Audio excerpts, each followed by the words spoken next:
Destinée à Madame la ministre de l'Éducation et de l'Enseignement de promotion sociale, Madame Glatini. C'est une question de Madame Warzé-Cavren. Elle porte sur l'évolution à la baisse du nombre d'élèves au sein de la filière de promotion sociale. Vous avez la parole, chers collègues. Merci Monsieur le Président, Mesdames, Messieurs les ministres, chers collègues, bonjour. Madame la ministre, la semaine passée, nous avons tous pu prendre connaissance, dans un article du soir, des difficultés rencontrées par l'enseignement de promotion sociale, et notamment ceci s'exprimait par les diminutions de fréquentation, puisqu'on atteste de moins 15% en 10 ans d'élèves dans cette filière. Alors, quelles en sont les raisons ? Bien sûr, la crise du Covid n'a rien arrangé. Néanmoins, on constate aussi que les filières, en tout cas les matières dispensées, ne répondent peut-être plus à l'attente des élèves, mais encore dans le paysage de l'enseignement général de la Fédération Wallonie-Bruxelles, il est difficile de s'y retrouver entre l'enseignement obligatoire, le qualifiant, mais également les filières que sont le CFA, l'IFA-PME, donc l'enseignement en entreprise, mais également les formations dispensées par le Forum et Actiris. Les formations de l'enseignement de promotion sociale viennent encore améliorer cette offre de formation, mais pour les élèves, c'est véritablement un choix difficile à faire. Alors, Madame la Ministre, vous répondiez également dans cet article sur le même constat et vous alliez amener des réponses au gouvernement, puisque c'est une volonté dans la déclaration de politique communautaire d'améliorer et de rendre de la visibilité à cet enseignement-là. Je viendrai néanmoins amener deux nouveaux constats, que sont celui, est-ce que les filières finalement répondent aux attentes des élèves, et deuxièmement, plus en ruralité, l'accessibilité de cet enseignement de promotion sociale qui visiblement en province de Luxembourg et dans le sud de la province de Namur n'est pas aisé pour les étudiants et donc les étudiants adultes. Et donc, Madame la Ministre, sur base de ces constats-là, quelles solutions ou pistes de solutions pouvez-vous déjà nous partager aujourd'hui? Je vous remercie. Merci beaucoup, Madame Warzé-Cavren. Madame la Ministre, vous avez la parole. La tribune est à vous.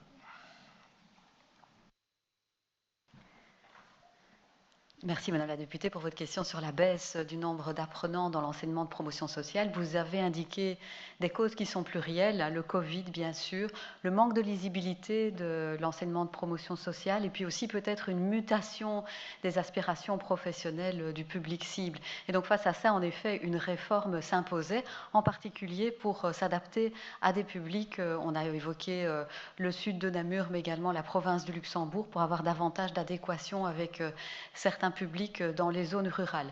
Alors, en effet, nous avons un projet de réforme et nous avons un gouvernement conjoint demain qui se tiendra à l'OFA pour mettre à plat tout ce qui existe dans le domaine de l'enseignement et de la formation. Bien sûr, nous allons discuter de l'enseignement qualifiant, nous allons discuter de l'enseignement de promotion sociale, nous allons discuter de la formation avec une série de points clés. En ce qui concerne l'enseignement de promotion sociale, il y aura la proposition d'un changement de nom. C'est quelque chose qui est demandé par les acteurs et également une campagne de communication pour augmenter la visibilité. On va aussi travailler sur l'offre et donc l'idée c'est d'avoir une offre qui est beaucoup plus en phase avec certaines zones rurales que vous avez mentionnées. On va aussi travailler, très important je pense, sur un cadre budgétaire commun qui va cibler les efforts sur un public cible, au premier rang desquels les demandeurs d'emploi, mais aussi un public infrascolarisé ou encore un public qui peut devenir pourvoyeur de main-d'œuvre dans les secteurs qui sont en pénurie. On visera aussi à donner davantage de flexibilité en termes de micro-certification ou encore en termes d'enseignement hybride. On sait que c'est une grande force de l'enseignement de promotion sociale, c'est le caractère hybride de l'enseignement avec du distanciel, du présentiel, qui est évidemment très intéressant pour un public rural puisqu'il ne doit pas se déplacer dans les grands centres urbains. Et vous l'aurez compris, le fil conducteur de la réforme sera bien évidemment la qualité. Je vous remercie.